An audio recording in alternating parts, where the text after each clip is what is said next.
Earth, the only life-sustaining planet in our solar system. Yet throughout its history, our world has been a planetary punching bag. Anything that crosses the orbit of Earth could one day slam into the Earth. At this very moment, violent celestial heavyweights roam the universe and threaten to deal the Earth a knockout blow. The power would be like setting off the whole world's armament at one time. It would be like standing next to Hiroshima all over the world. Everything in us would get ripped apart, and your body would fly off to infinity. But some scientists and former astronauts are not willing to go down without a fight. They're racing to track down these cosmic killers before they trigger Armageddon.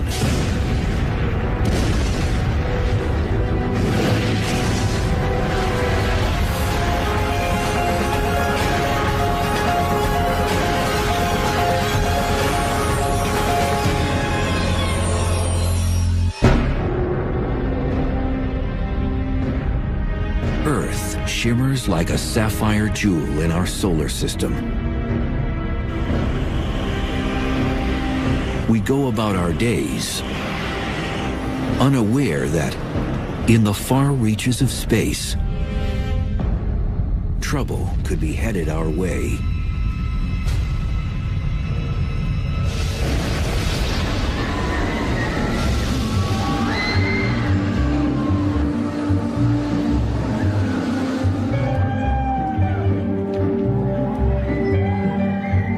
Our solar system is a lot like an amusement park. Earth and most of the other objects carve predictable paths around the sun. Normally, everything is calm and smooth. But at times, things get chaotic and violent.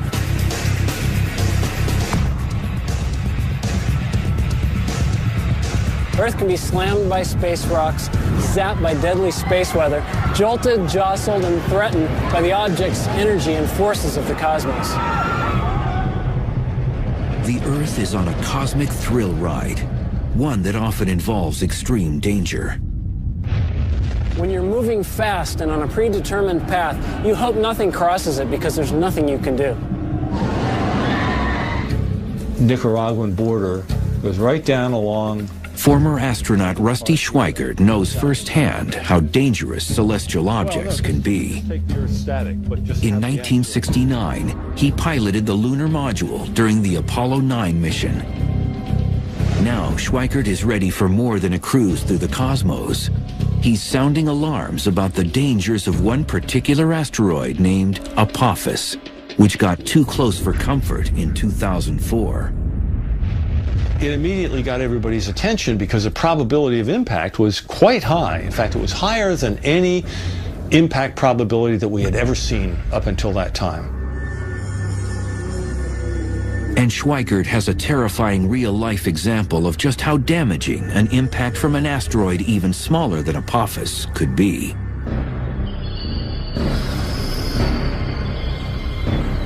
June 30th, 1908, 7:15 a.m.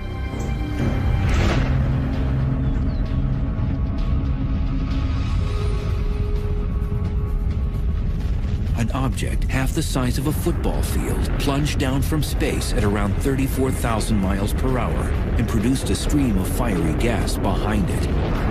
Within minutes, the fireball entered our atmosphere and violently exploded above Siberia's Tunguska forest.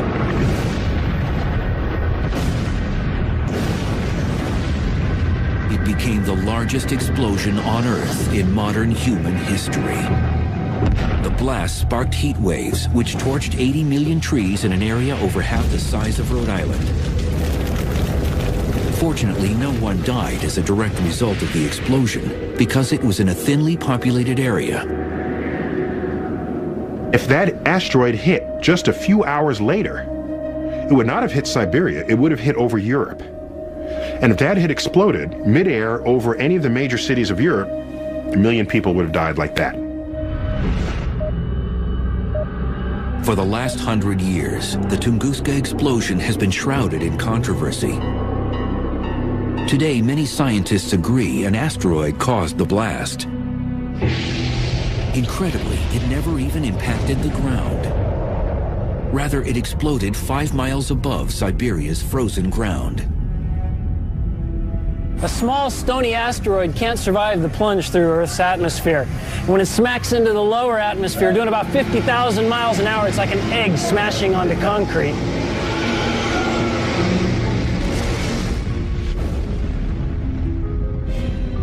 The blast over Siberia released energy equivalent to 15 megatons of TNT, 1,000 times greater than Hiroshima. If this were to happen over a large city, it would annihilate it.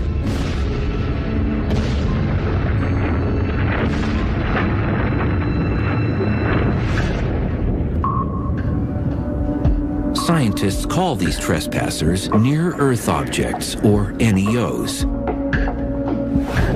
They're asteroids and comets, which are leftovers from the formation of the planets. Comets move in the Oort cloud and the Kuiper belt, which is beyond the planet Neptune.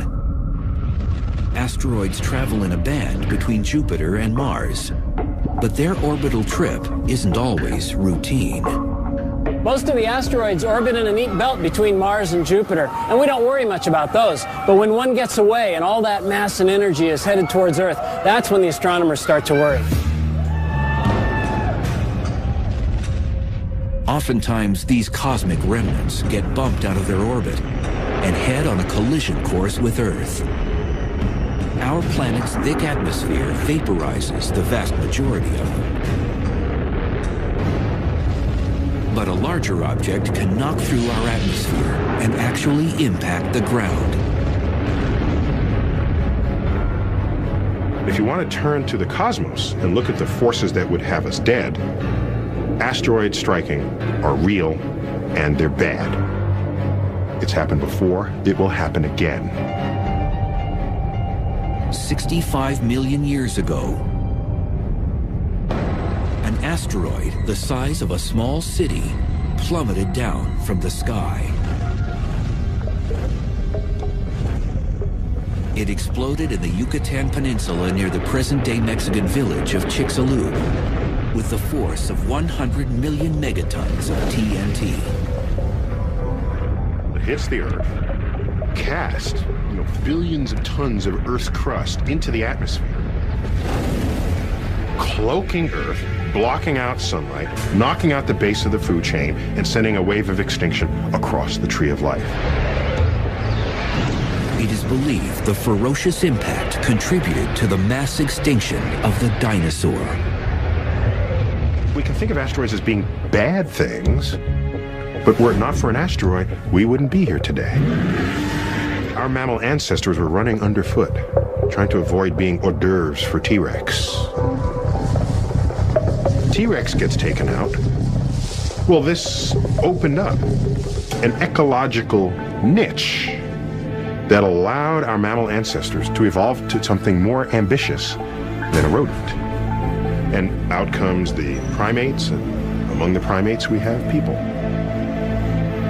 But ironically, the very kind of cosmic boulder that paved the way for humans to exist may one day wipe us off the planet.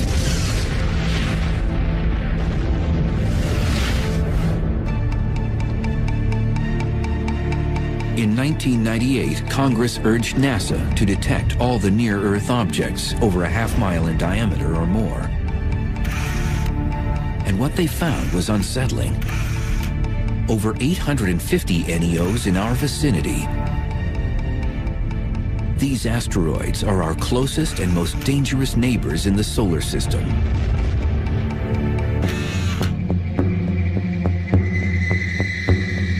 Donald Yeomans heads the NEO program at NASA's Jet Propulsion Laboratory.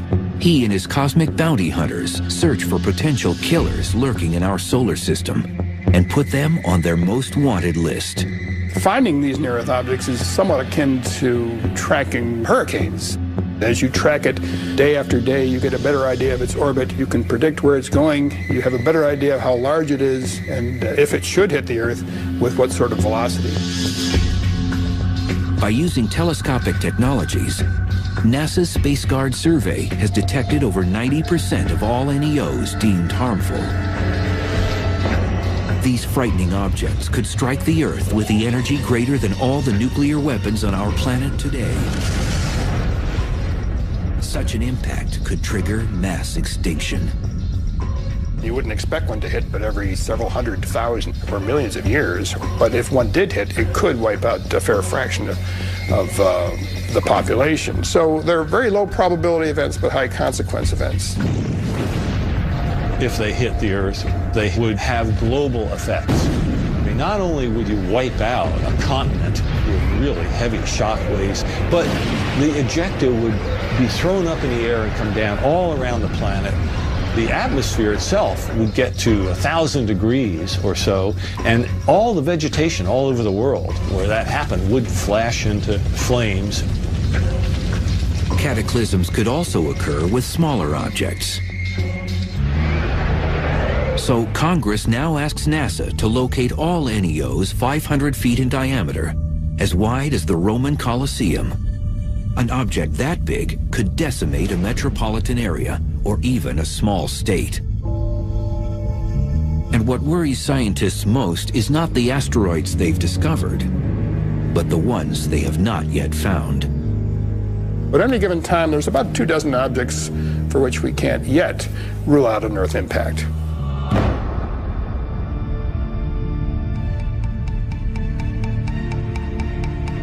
Former astronaut Schweikert has taken the threat of NEOs one step further.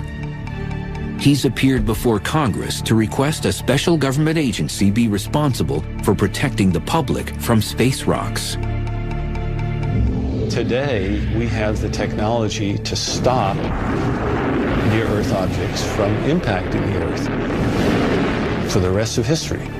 I mean, we can literally now begin to reshape the local solar system so that our survival is enhanced. The question is, will we? Or will we go the way of the dinosaurs?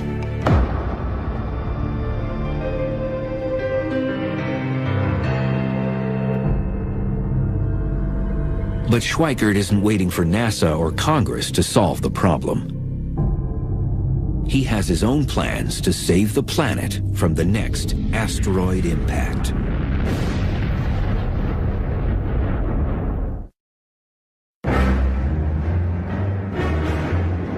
It's hard to believe the Earth has survived over 4.5 billion years, because since its infancy, the planet has taken a beating.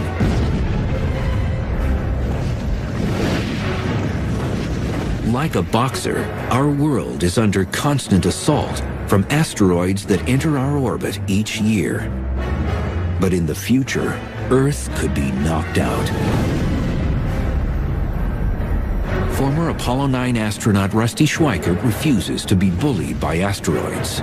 And now he's ready to defend Earth against these harmful rocks. We've discovered that there are these near-Earth objects flying by us all the time. And we've gotten more and more capability to modify our environment to enhance our survival. Schweikert is particularly concerned about an asteroid named 2004 MN4, better known as Apophis.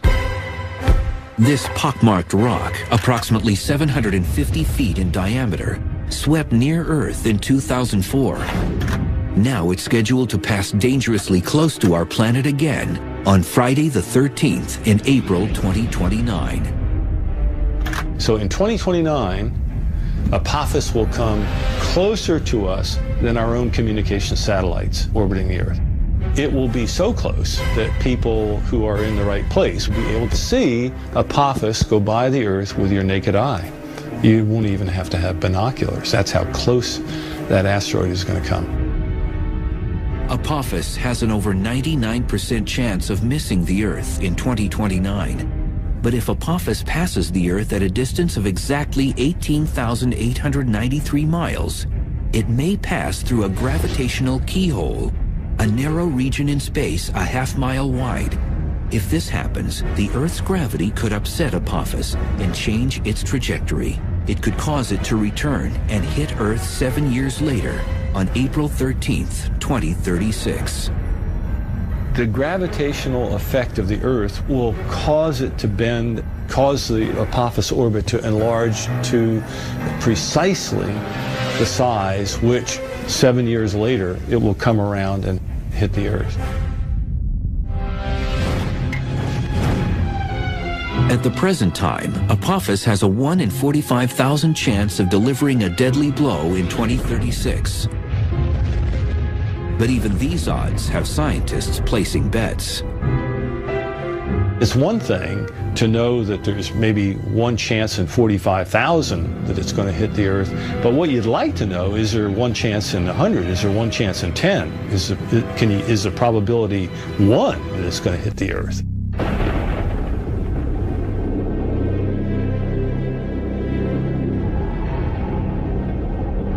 Schweikert believes we must regard Apophis as we would any natural disaster. He's even mapped out where Apophis might strike.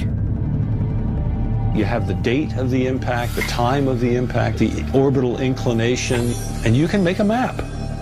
And what that map shows is what I have called a path of risk that goes all the way across the planet. And I look at this and I see a high probability of impact and I say, whoa, where might it hit?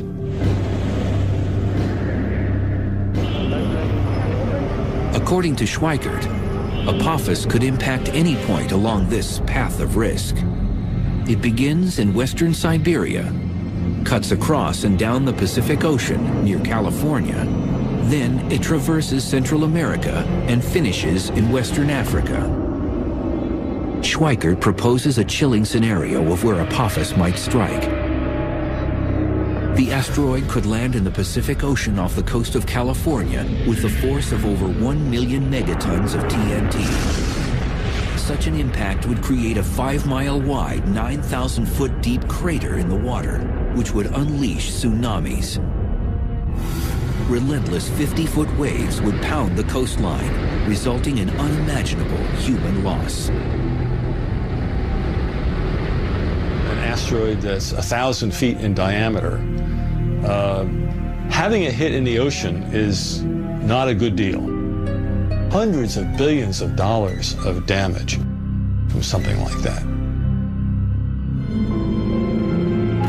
Scientists are presently working on technologies to preempt such a cosmic strike. One idea involves blowing up an asteroid. Some feel this could compound the problem, sending several chunks of the asteroid in our direction instead of just one. Consequently, Schweikert's new mission is to change the orbit of asteroids that could impact Earth. What you want to do is basically change the asteroid's orbit very, very slightly. You change its velocity by a 10,000th of a mile per hour, so that it will miss the Earth instead of hitting it. Rusty's colleagues have drafted conceptual designs of spacecraft that could deflect asteroids, particularly Apophis. One would tow harmful asteroids away from Earth, but instead of lassoing the rock like a bull in a rodeo, the tractor will hover in front of it and use gravity as a tow line. If you park in front of an asteroid for a long enough period of time and you stay close enough to it but not touching it, you're going to increase its velocity. Or if you park behind it while it's moving along, you're going to slow it down very slightly. We can change the orbit of an asteroid if we know about it far enough ahead of time. Although a space probe has landed on an asteroid in the past, the most challenging idea is launching a manned mission.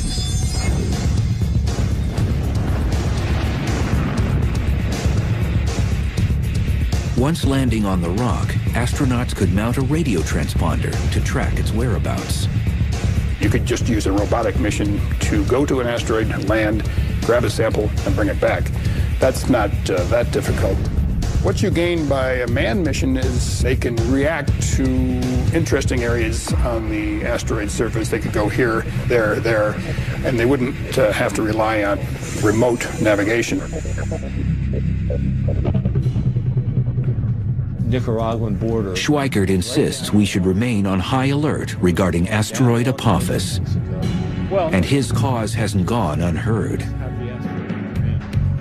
Now the United Nations plans to draft a treaty which will include who will be responsible for deflecting killer asteroids. That would be a real crime if we are so irresponsible, knowing that this is going to happen, that we continue to do nothing about it.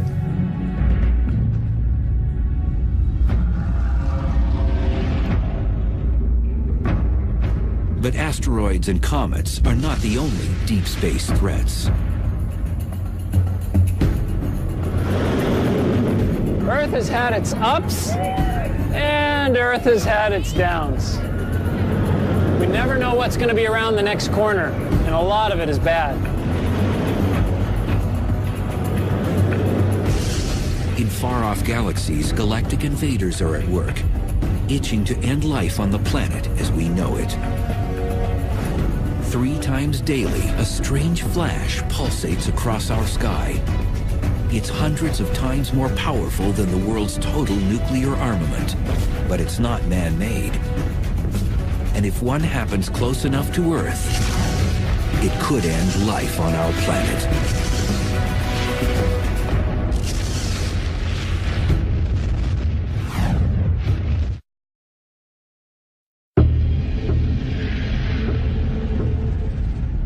Most Earthlings are unaware of the potential hazards in space, but the list is long and growing. Imagine this. Within our own galaxy, the Milky Way, a massive star explodes, sending a lethal burst of energy rocketing toward our planet. This is a gamma-ray burst, the biggest explosion to rock the universe since the Big Bang. In the cities and countryside below, there's no warning of what's about to happen. And then, it strikes. It would be equivalent to standing 1 mile away from Hiroshima, any place on the Earth. The potent radiation cooks the upper atmosphere. Our ozone layer roasts. Across the hemisphere, human beings burn to death from radiation 100 times the fatal dose. The disappearing ozone layer causes increased temperatures around the world, triggering cyclones, tsunamis, and hurricanes. Most life on the surfaces of land and water incinerates. This may seem like science fiction, but it could happen if a gamma-ray burst hit Earth from 100 light-years away. Gamma-ray bursts are the brightest explosions in the universe. Because they're so far away and yet still so brilliant, they must involve an enormous amount of power. As much energy as the sun will emit in its entire 10 billion year lifetime.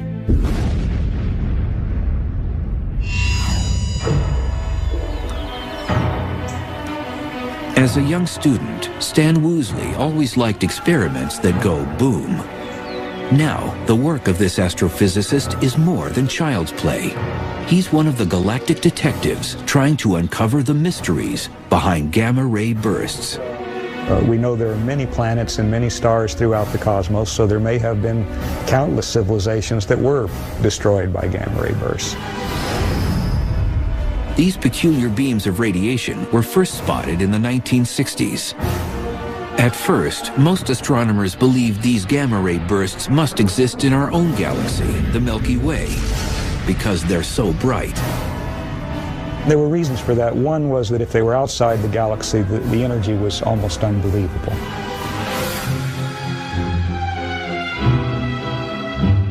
But at the time, even the most powerful telescopes couldn't determine their location and distance, because the bursts lasted for a few seconds, then disappeared. But then astronomers wondered, what about their afterglow?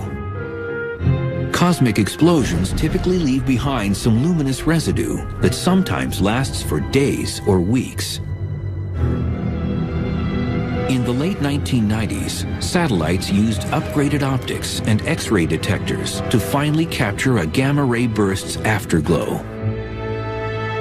It became clear that gamma-ray bursts actually were cosmological, coming from very far outside of our galaxy, from millions and billions of light years away. And that meant their energy had to truly be astronomical. To get some idea of how incredibly bright a gamma-ray burst is, we could represent the brightness of our sun by this relatively dim LED, and we could represent the brightness of the gamma-ray burst by the very, very intense searchlight that's behind me. Isn't that incredibly bright? Unfortunately, with this comparison, the searchlight is not nearly bright enough to represent fully the gamma-ray burst, and in fact, we would need 100 billion such searchlights to have an adequate comparison. The gamma-ray burst is equivalent to the brightness of 1,000,000 trillion suns. These massive bursts could decimate Earth. But what causes them? We are quite convinced that the common gamma-ray burst comes from the death of a massive star, at least 10 times the mass of the Sun. And such stars are quite rare, by the way. Woolsey masterminded a groundbreaking model of how gamma-ray bursts may be created. When an extremely massive star dies, it collapses into a black hole.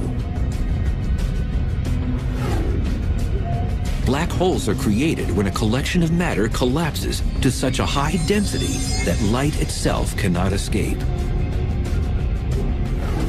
But Woolsey proposes that some of the star resists getting sucked into the center of the black hole. As a result, a high-speed spinning disk of matter forms around it. Within seconds, jets of plasma shoot out from its rotational poles. These beams of energy unleash dangerous gamma rays into space. If you can imagine just trying to squeeze a fruit or some kind of sphere of some object into a very small space, things are going to squirt out. And in this case, the squeezing is done very rapidly, and you're talking about a huge amount of mass. At the same time the gamma ray bursts are ejected, the collapsing star explodes or goes supernova to the extreme. One of the reasons gamma-ray bursts are so incredibly bright is that they take an enormous amount of power and then they focus that power into a very small portion of the sky. For every 300 gamma-ray bursts that go off, only one is pointed in our direction, and so we only see one of those 300. Even if a gamma-ray burst were to occur not 100 but 1,000 light years away, the Earth could still face apocalyptic destruction. If a gamma-ray burst happened within 1,000 light years of the Earth, then it would be approximately 500 times brighter than the Sun and emitting gamma rays. The energy delivered to the Earth's upper atmosphere would be like 100,000 megatons of nuclear explosions. The ozone would be depleted. We'd have acid rain, but we'd also have flash burns, incineration of vegetation, perhaps something resembling nuclear winter. So there could be a global extinction of many species. Now, the far side of the Earth would be a special place to be, because gamma rays don't go through the Earth, and if you were on the other side, you wouldn't get flash burned. But the effects of depleting the ozone and changing the composition of the atmosphere would eventually come to the other side, and there the effects are unknown. Statistically, this ghastly scenario has a 1% chance of happening once in the Earth's entire lifetime. But even these odds aren't reassuring if you're living on the planet at that very moment. If you're caught in the beam, that's a bad day for you.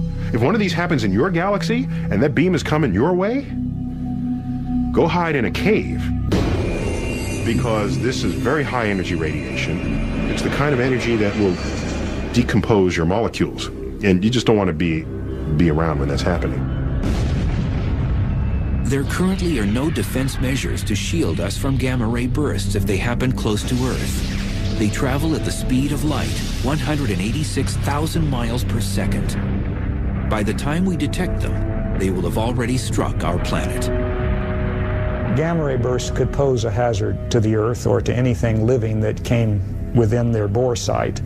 But as we've seen, they're very infrequent. And there are other things in the heavens and on the Earth that are much more dangerous. Cataclysms routinely erupt in some corner of the universe. And one day, something will snuff out Earth.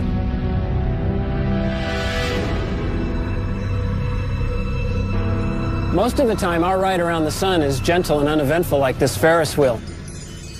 And as long as nothing gets in our way, we could go on like this for millions of years. But sooner or later, we know that this smooth ride will come to an end. We just don't know when.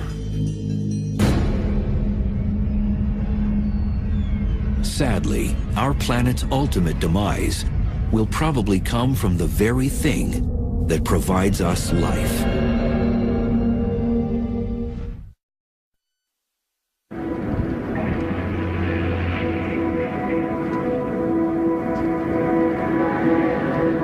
Earth maintains a cozy lifestyle, being third rock from the sun. For over 4 billion years, the sun has been an ally, warming and feeding our planet. But in time, our solar heater will become our enemy. The sun and the Earth have a unique relationship to each other. The Earth has a particular temperature, it's a particular size, it has life on it, and oceans, and those things depend on the sun.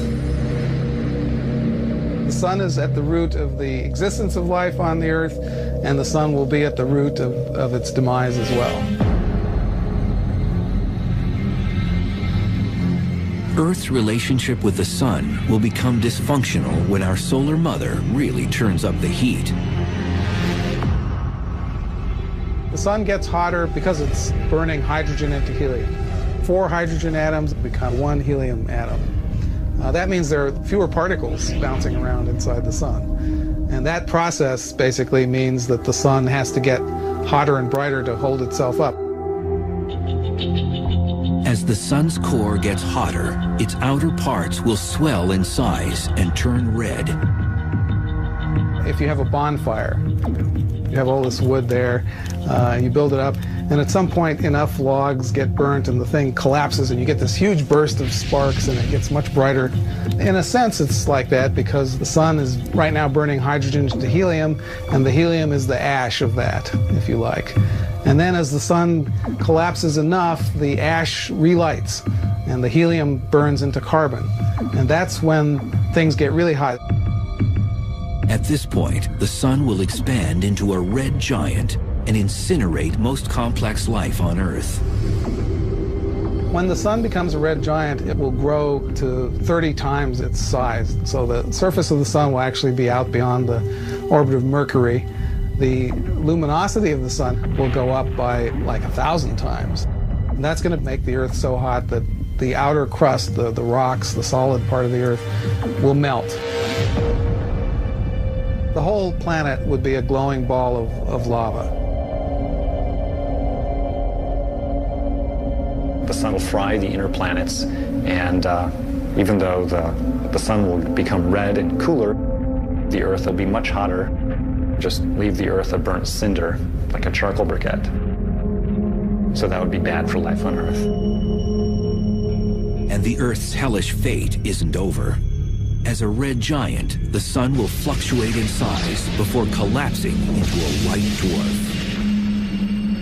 The sun that was huge suddenly becomes the sun that's very small and extremely dense. It's only about the size of the Earth, sitting down there at the center of our solar system, very much fainter than it used to be, and then everything cools off. And then that object is no longer generating energy either, so it begins to cool as well. So the final fate of the solar system will be to cool off and freeze.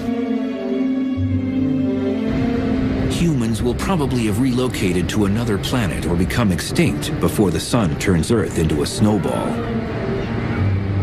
However, the sun may dry up our world much sooner.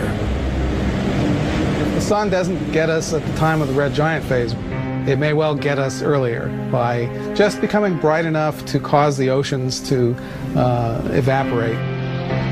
Water is an essential component for all life, and so if the Earth actually loses all its water, then that's another reason why life might disappear from the Earth, and it would again be the sun's fault. There may be ways for Earth to win a stay of execution. As the sun is swelling, it also begins to lose mass much more rapidly than it's losing it now. And of course, if it's getting less massive, it has less of a hold on the Earth will move further out into a larger orbit. And so it's kind of a race between the growing sun and the growing heat from the sun and the Earth actually moving, a little bit away from that fire that's getting too hot.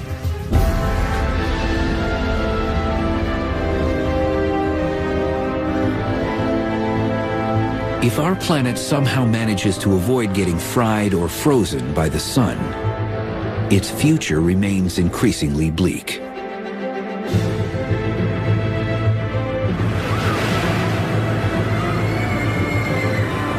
This place is full of adventure. Rides that put your stomach up into your throat, things that collide, scary stuff. It's a lot like riding around the sun on planet Earth.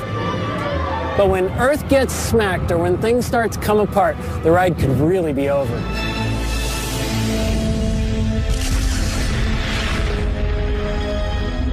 I don't know what that means for the universe to end, because I like time. I live in it.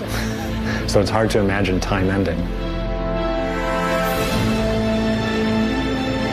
Today, scientists contemplate our inevitable fate. In the distant future, the Earth and the entire universe may face the ultimate cosmic monster.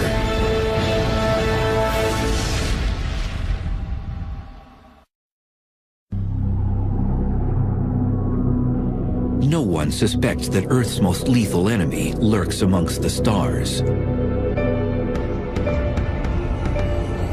But in the future, and without prior warning, a cosmic Grim Reaper will unleash the ultimate Armageddon.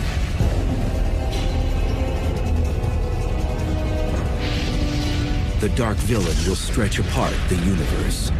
Galaxies themselves will split apart. Stars and planets will tear to shreds. The ultimate apocalyptic event is being called the Big Rip. And when it begins, it won't stop until every atom and nuclei in the universe are mincemeat.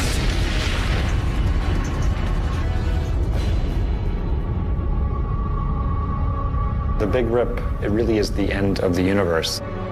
It's not like we're the last ones at the party wondering what's going on and we can go do something else. It's really like you've turned off all the lights and the universe just ends.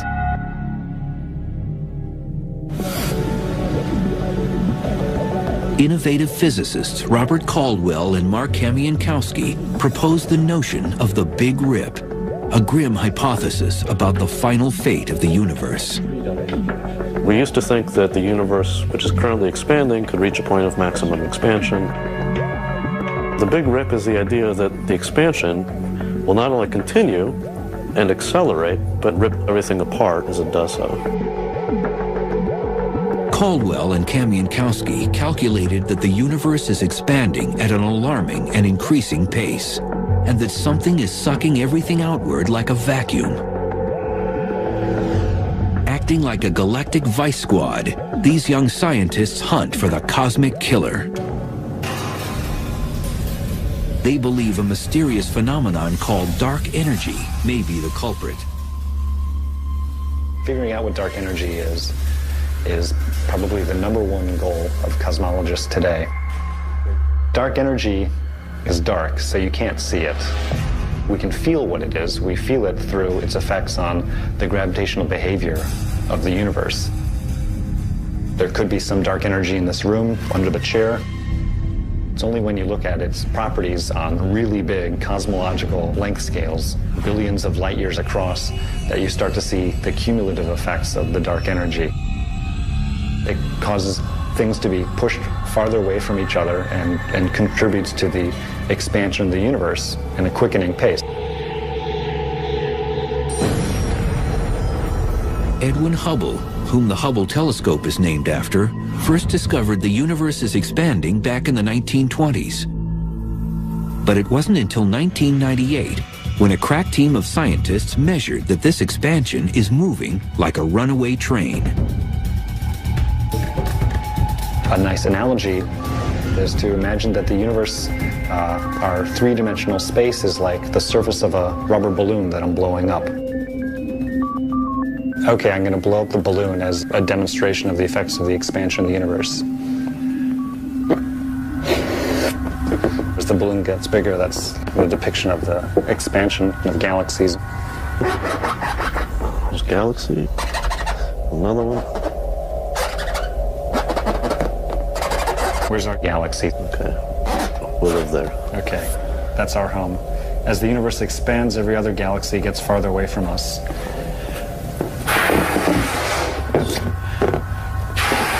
In ordinary expansion, each galaxy stays the same size. But if you have super accelerated expansion, then the galaxies themselves can each expand, which is sort of what's happened here.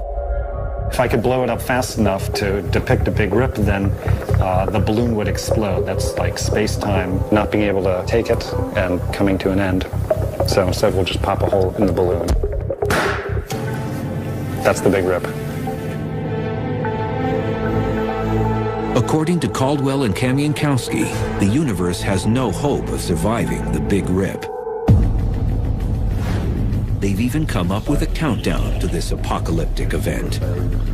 The Big Rip kind of rolls up its sleeves and progressively takes apart the universe layer by layer, working from the outside in, going from the largest scales to the smallest scales. 1 billion years to pull apart clusters of galaxies, then hundreds of millions of years to pull apart galaxies themselves, and then down to the size of a solar system, we're talking hundreds of thousands of years, and then to tear apart the Earth itself would take less than an hour. It's kind of interesting to think about what that would look like. If I'm in my protective capsule watching things happen, I would see this wall of darkness that starts coming towards us. I would no longer, at that point, be able to see any stars. The Earth, layer by layer, will be peeled off and ejected away. Everything in us, the molecules that hold us together, would get ripped apart, and every atom that makes up your body would fly off to infinity in a very short period of time. Fortunately, mankind doesn't need to lose sleep over the Big Rip. Caldwell and Kamienowski estimate that it will climax 50 billion years from now, when the universe is over 3 times its current age. What's really fun for us is to try to figure out whether this is actually what's going to happen, to paint the science fiction scenario of what might happen and to think what might happen to us.